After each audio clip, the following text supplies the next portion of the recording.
bienvenidos. Hoy tengo un invitado especial, es el pastor Vicente Guerrero, y vamos a conocer un poquito más de su historia y su llamado. Pero para comenzar vamos a empezar con una oración, ¿ok? Entonces, amado Dios, Padre Todopoderoso, gracias Señor por la vida de las personas que están viendo este video, gracias porque las trajiste a este medio para que puedan conocer y ver cómo tú vas trabajando en la vida de cada persona. Gracias Dios porque me permites aprender de estos hombres de valor, estos siervos que tú llamas y tú preparas, Señor. Te pido, Señor, que por medio del pastor Viche podamos conocer su historia y también pueda tocar vidas que estén buscando un llamado. Háblanos en el nombre de Jesús. Amén. ¿Cómo estás? Hola, ¿qué tal, Bexi? Muy bien. ¿Cómo estás? ¿Tú bien? Todo bien, todo bien. Eso. Justo que hablaba el otro día y decía como que quiero conocerle un poquito más. Y algo que yo estoy buscando es mi llamado. Quizás tú también estás buscando tu llamado. Así que vamos a aprender un poquito. Cuéntanos, ¿quién es Vicente? Vicente, amigo de la gente, no. Soy Vicente Guerrero, más veces Viche. Y bueno, qué lindo que puedo compartir tantos años con la juventud, décadas siendo pastor de jóvenes. Entonces, aunque estoy en otras áreas de trabajo, siempre estoy rodeado de jóvenes. Me encantan estar con los jóvenes de todas las edades. Y Dios me ha dado ese llamado porque hasta hoy en día tengo cercanos a uno, adolescentes, jóvenes adultos, y es cuando Dios te confirma el llamado siempre. Entonces, a ver, entonces dice, ¿hubo algo más allá del llamado del Señor que lo inspiró a convertirse en pastor? Ok, cabe decir que yo primero empecé siendo un misionero. Cuando dejé el país cumplido, el Ecuador, mi país, lo dejé a los 19 años, joven, recién cumplido, 19 años, me fui en el barco como un misionero del barco, que ya conté en su momento mi testimonio de naufragio, que será en otro momento, pero en las redes en cuanto al naufragio, que viví cerca de la Antártida a la medianoche, un 4 de enero de 1988. Pero antes de subirme del barco, Dios me fue mostrando el llamado.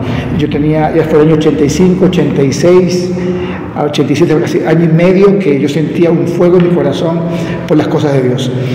Y yo estaba en cosas en la iglesia y decía, qué lindo, pero yo decía, a mí soy muy jovencito, 17, 18 años. Y decía, no, cuando ya tengo unos 25 años voy a servir al Señor. Dije, no. Y yo como que, y me decían algunos, lo tuyo es emoción. Hasta que fue calando más fuerte, y ya cuando ya tenía 18 años, me decidí, Dios me mostró, y en mis 19 años me fui del país como un misionero. Recorrí toda Sudamérica, vine el naufragio, y me quedé estudiando, ahí conocí Palabra de Vida, Argentina, y estudié 4 años teología, conocí a Raquelita, nos casamos, y cuando vinimos como misioneros acá a Ecuador, servimos en la obra misionera, campamentos, todo el país recorriéndolo, y Dios también me fue guiando ahí, también al llamado pastoral. Entonces yo empecé ya en la área pastoral en el año 1998. Son algunos años. Son 27 años estoy en el pastoral. ¿Y cómo describiría, su llamado ministerial en el tema pastoral? ¿Cómo usted lo describiría? Tras las fases, primero como misionero y ahora ya como desenvolverse como pastor. Claro. Al estar ya metido siempre con la gente, jóvenes, tras los jóvenes había un papá, una mamá, una familia estaba cerca.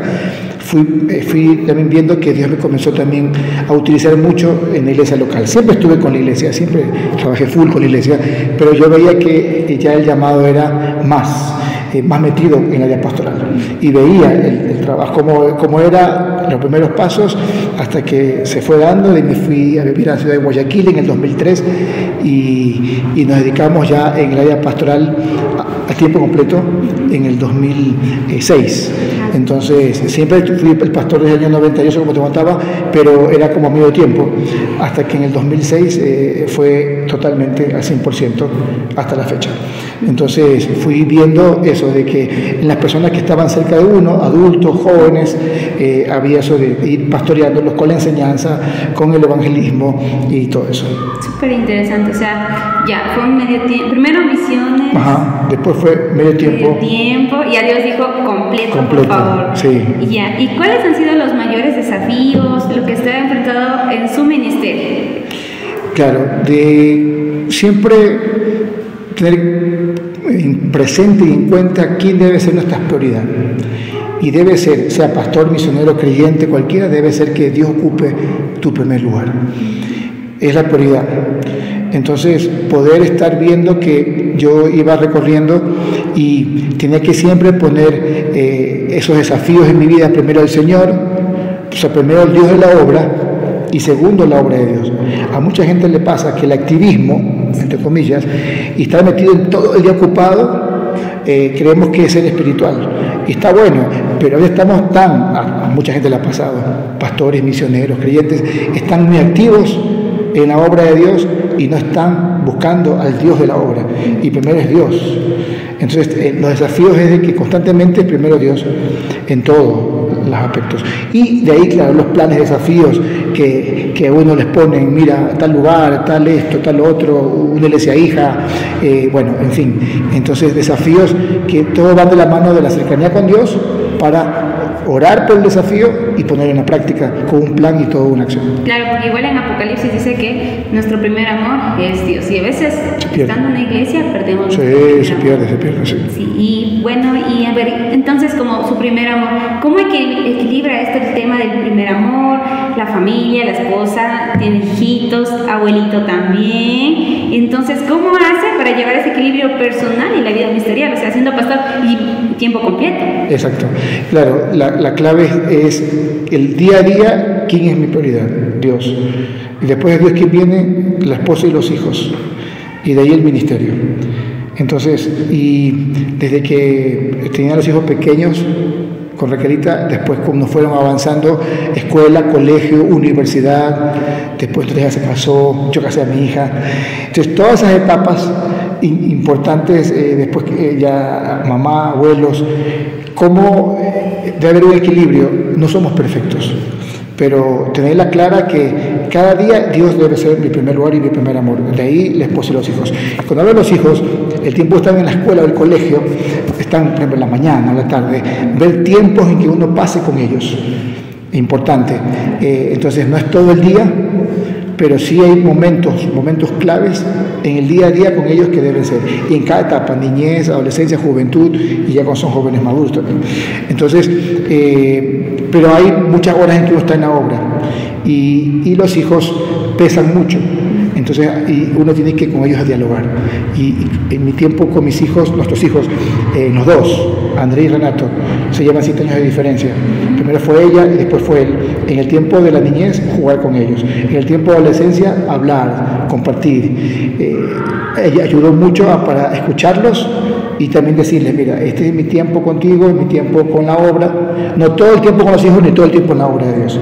Porque hay gente que se entrega mucho a la obra de Dios y descuida a los hijos, descuida a la esposa. Entonces, el santo equilibrio, y eso es diario, pero tiene que tenerla bien clara.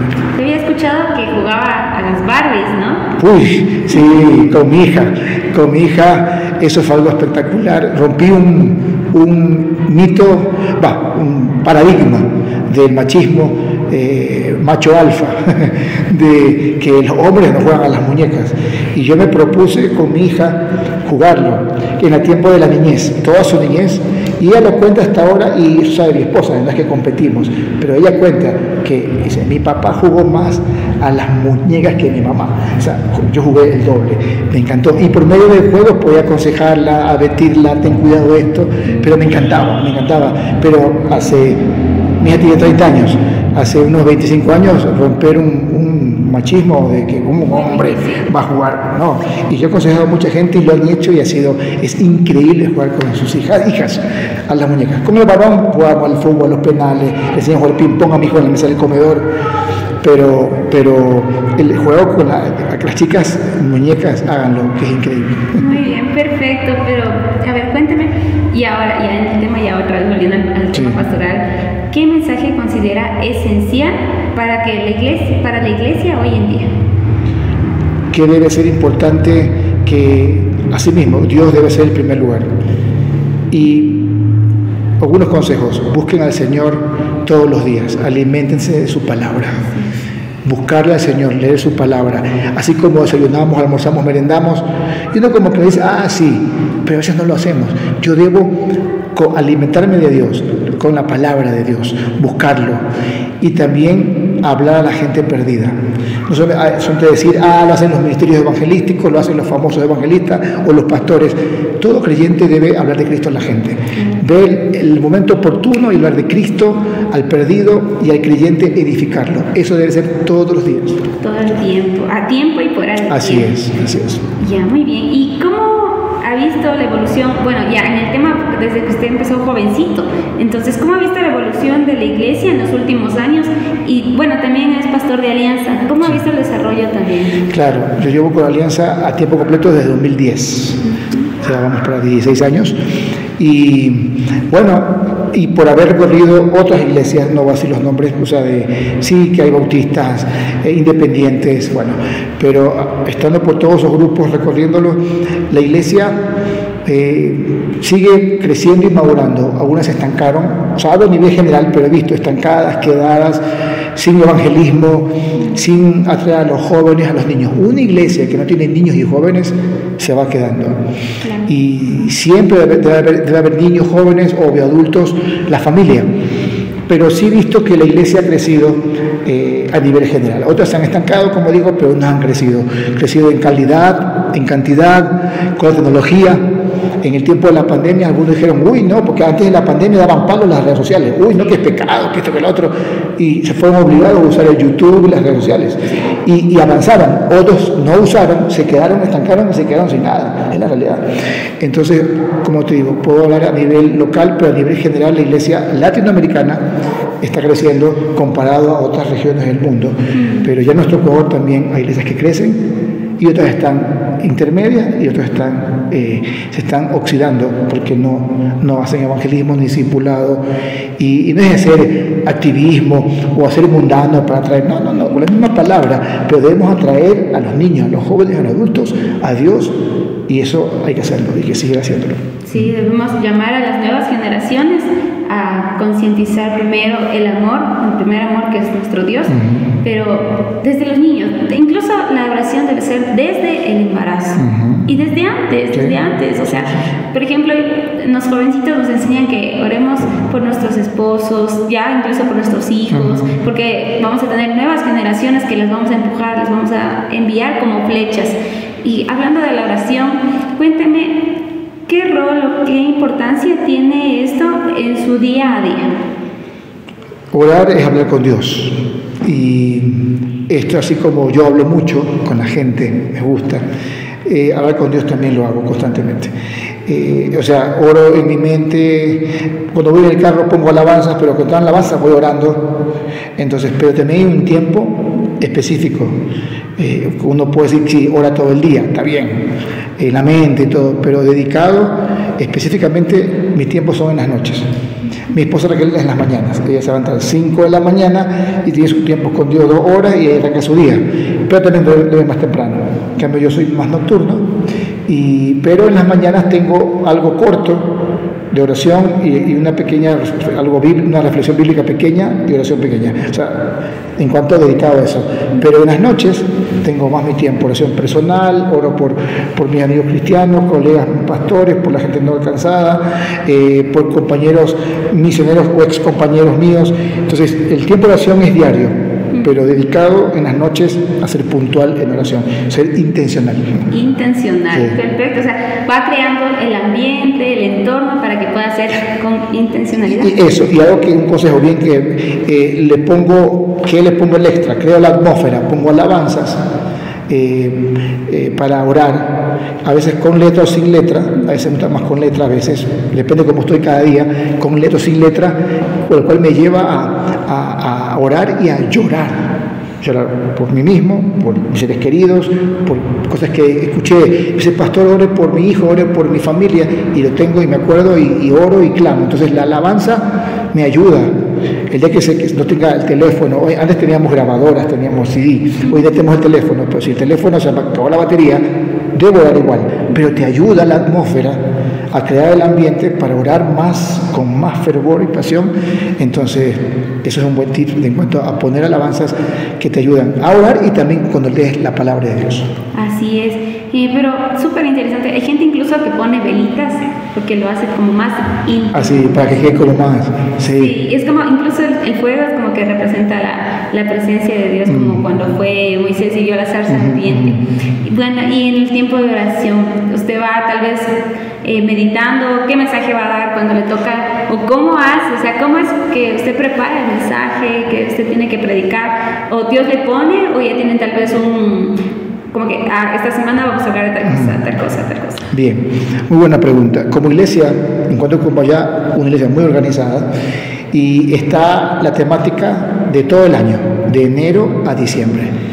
Y hay temas por mes, a veces son de 2 meses, entonces hay una agenda preparada del año y cuando se prepara un año antes se ora, todos los pastores oran, están orando por temas y ahí se ve. Entonces cuando ya se hace el calendario, ahí se pone, tenemos fechas cuando predica cada pastor, entonces ya uno tiene el calendario y sabe que tal tema le toca. Entonces tal tema y uno ora semanas atrás oro y me va dando vueltas del Señor qué pasajes utilizar de acuerdo al tema. No es que el tema que va este tiempo, compromiso con Dios y todo eso, entonces temas que van acorde a eso. Entonces uno ora, prepara y ahí yo oro días atrás, preparo un borrador, el bosquejo de qué puntos voy a poner. A veces puede ser 5 puntos, 4 puntos, 3 puntos, se llaman verdades, lecciones, y entonces ahí uno ora, prepara, y bueno, todo es una preparación, ¿no? De la doctrina, la enseñanza, y también ser práctico, llevarlo a la práctica, no solamente teoría, qué lindo, sino llevarlo a la práctica. Que ya llegar a la realidad. Así es. Pero hermoso, y cuando usted va viendo la palabra, tal vez no se le quedó un versículo favorito, algo que diga yo atesoro este versículo, o quizás un capítulo y diga este es mío. Por ejemplo, a mí me encanta Salmo 139. Me hace ver que Dios está en todo tiempo, que yo no fui creada solo por el azar, sino con un propósito, o sea, fui entretejida desde el vientre de mi madre.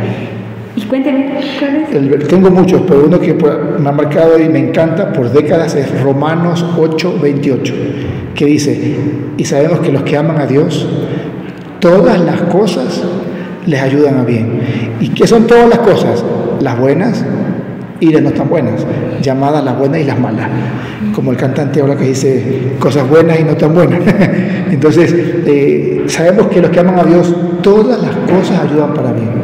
Y en mi vida han pasado cosas tremendas, de cuando era soltero, casado, ahora de abuelo, todas las cosas ayudan para bien.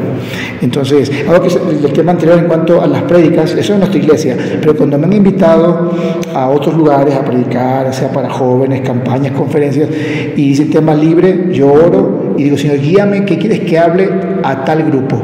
¿Qué quieres que hable a tal cosa? Entonces, ahí yo me preparo y cuando voy, ha sido justo, porque voy al Señor de la obra y le digo, Señor, guíame, ¿qué quieres que hable?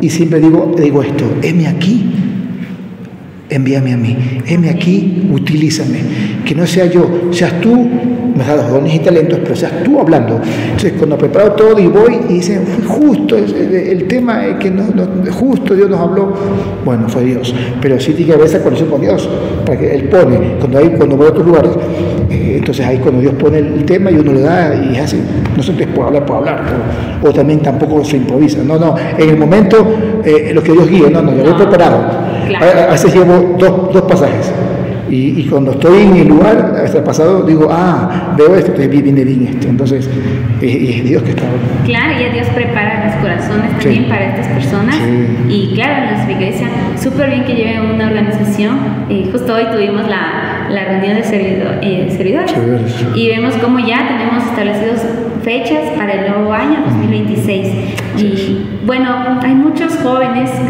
que están presentes en muchos lugares, incluso tú, puede ser que hoy sientas un llamado, pero ¿qué consejo le daría a ustedes a estos jóvenes que están buscando un llamado de Dios? Quizás tal vez no lo tengan todavía definido, pero ellos sienten que Dios les está llamando para su obra. Tal cual como lo dije al principio, yo no lo conté, pero yo estuve apartado del camino del Señor desde mis 14 años, 13, 14 hasta los 17. 4 años que estuve apartado, en las fiestas, mundano, pelón, tenía pelo, pelo largo, rockero, fiestero, pero me cansé y volví al Señor a mis 17 años. Y cuando volví dije, Señor, toma, te entrego mi futuro, te entrego mi vida y todo. Listo, acabé el colegio, entré a la universidad y ahí comenzó Dios a inquietarme. Y como dije al principio, yo pensé que era emoción. Y uno me decía, no, tú ya es emoción, ya se te va a pasar. Sí, es verdad, en mi mente. Y cuando estaba en la iglesia, oíamos unos campamentos de niños que tenían que colaborar, y todo eso, mi corazón ardía, digo, esto me está llamando el Señor. Señor, pero espera que esté un poquito más grande. Y Dios me dijo, no, ya. Y así, sé que algunos los llama capaz 24, 25 años, pero ese Dios llama, y Gedeón fue llamado muy joven, igual que Samuel, siendo niño. Entonces, no es algo absoluto, Dios llama a un chico de 20, 18, o de 25, o 30, pero tiene que Dios ponerse el corazón, y como está en las cosas de Dios, como que fuego arde, una cosa, una paz y todo, dale, búscalo y que Dios te guíe, pero acaba los ciclos que Dios te puso en tu camino para servirle mejor a Dios.